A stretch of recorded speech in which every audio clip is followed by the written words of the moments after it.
Tout le monde fait des erreurs en s'entraînant, et particulièrement les débutants. Pour leur épargner du temps, continuons notre série de corrections des erreurs fréquemment observées dans leur programmation.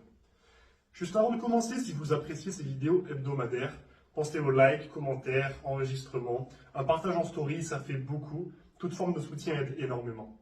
Le sujet dont je souhaite parler aujourd'hui est le fait que beaucoup de débutants ne passent que quelques séances à travailler des hautes répétitions à faible charge pour pouvoir pousser plus lourd, plus vite et mieux sentir la progression.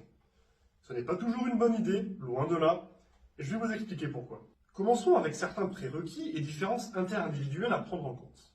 Comme nous parlons de débutants, il n'y a pas vraiment de critères très stricts à respecter pour passer à des formats d'hypertrophie plus classiques. En général, les néophytes vont s'initier au mouvement, puis les pratiquer pendant un temps avec des séries relativement longues et des charges modérées. Cela va leur permettre de beaucoup répéter et donc beaucoup travailler chaque pattern de mouvement pour l'améliorer, tout en travaillant eux-mêmes grâce à un certain volume et en utilisant le fait que les charges modérées et maîtrisées permettent au corps de s'adapter très progressivement sans le confronter à des contraintes trop grandes. Maintenant, même si c'est votre première fois en salle de musculation, vous n'aurez pas le même point de départ que tout le monde.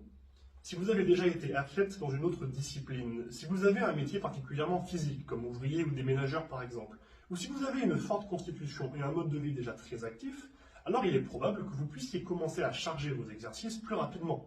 De la même manière concernant vos prérequis, selon vos objectifs de performance, de physique, d'esthétique, de discipline visée, vous modulerez différemment votre première période d'adaptation à la pratique de la musculation. Ensuite, parlons de la principale crainte des pratiquants qui survolent cette phase de l'entraînement, le ralentissement de leur progrès.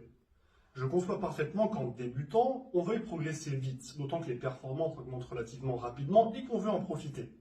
Je reconnais également que des séries longues avec des charges modérées ne sont pas les plus vendeuses ni les plus agréables pour se sentir fort. Malgré tout, si vous êtes un profil n'ayant jamais eu de lien avec le renforcement musculaire, cette étape va être extrêmement importante. Vous n'avez pas besoin de tomber dans du 4x8 à 70% du 1RM dès vos premières séances pour progresser, loin de là. Étant un débutant, votre corps va s'adapter à votre nouvelle pratique et vous allez progresser de toute manière. Passer un bloc de plus à mettre en place une progression de cette phase série longue, charge modérée à votre prochain objectif de développement ne vous apportera que du positif, même si vous n'avez pas l'impression de pousser lourd. Exploser vos performances en 3 mois pour ensuite stagner pendant 2 ans n'a rien d'une victoire. Enfin, maintenant que nous avons expliqué pourquoi cette période ne vous ralentira pas, abordons les raisons pour lesquelles elle va vous aider.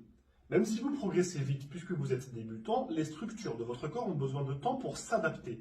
Donc, prendre le temps leur permettra en premier lieu d'avoir plus de latitude pour suivre votre entraînement et vous donnera plus de temps pour mettre en place une progressivité efficace, facteur essentiel dans l'adaptation de votre corps et dans le maintien de vos progrès techniques et posturaux sur des barres plus lourdes.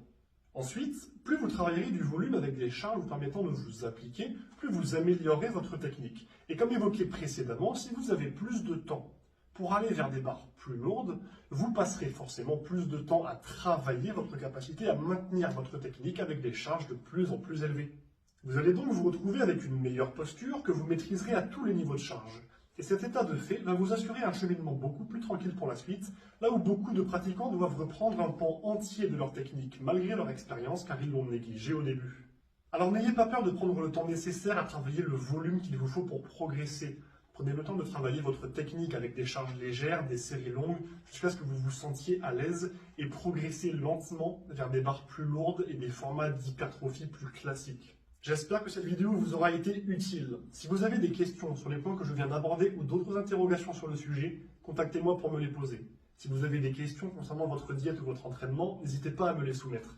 Si vous cherchez un coach ou un préparateur physique, mettez-vous en contact avec moi et nous échangerons afin de mettre en place un suivi adapté à vos objectifs.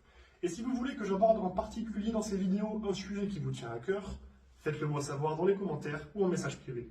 Sur ce, bon entraînement et n'oubliez pas, rendez-vous fiers.